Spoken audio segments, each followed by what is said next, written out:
It was a busy time on the island of Sodor. The railway inspector was coming. The signals were checked. Platforms were scrubbed. Everyone wanted the railway to look its best. At last, the big day was here. The railway inspector arrives today, Sir Topham Hatt said. "What's a railway in spectacles?" Percy asked. Railway inspector, Gordon huffed. "He comes to look at the railway every year," said Thomas. "He checks everything as spick and span." And this year he is to give a special prize to the best engine, added Sir Topham Hatt. So I want you all to look your best. "A special prize," puffed Thomas. "I wonder if we could win," asked Percy. Puh! Gordon snorted. He's bound to give it to an express engine. "Or one with big wheels," said Emily.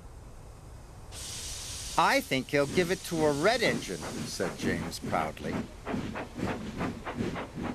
"Don't listen to them," puffed Thomas.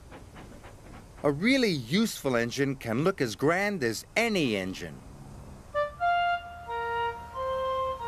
That afternoon, Thomas and Percy arrived at the quarry. But as the stone was loaded onto the trucks, a big cloud of stone dust whooshed down and landed right on top of Thomas. "Yuck!" coughed Thomas. "Now you'll never win first prize," Percy moaned. "Don't worry, Percy," Thomas puffed. "All I need is a good washdown." So Thomas raced off. But when he arrived at the washdown, Emily was already there, covered in soap suds. "Hurry up! I need to get clean for the inspection." "There's no need for you to get clean," said Emily. "I'm going to be the grandest engine there." "I'll still win first prize," Thomas huffed, and he steamed off to help Percy.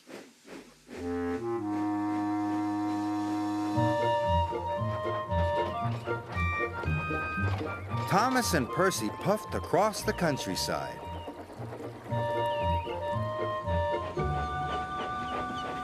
But when Thomas and Percy arrived at Brendam Docks, they saw Sir Topham Hatt.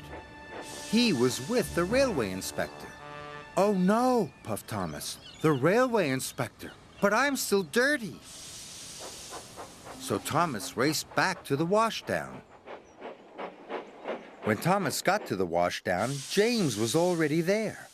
"I'm going to be the shiniest at the inspection," James sniffed. "There's no point in you even being there." This made Thomas cross. He wanted to win first prize more than ever. But James's red coat did look very shiny. "I hope my blue coat can look as shiny as James," Thomas puffed to himself. And he steamed back to the docks.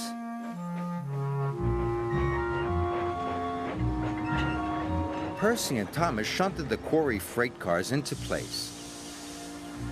When they had finished, Percy was dirty, and Thomas was dirtier than ever. So they raced to the washdown as fast as they could. This time, Gordon was there. All done, Gordon puffed proudly. Thomas thought Gordon looked splendid. Then James and Emily pulled into the station.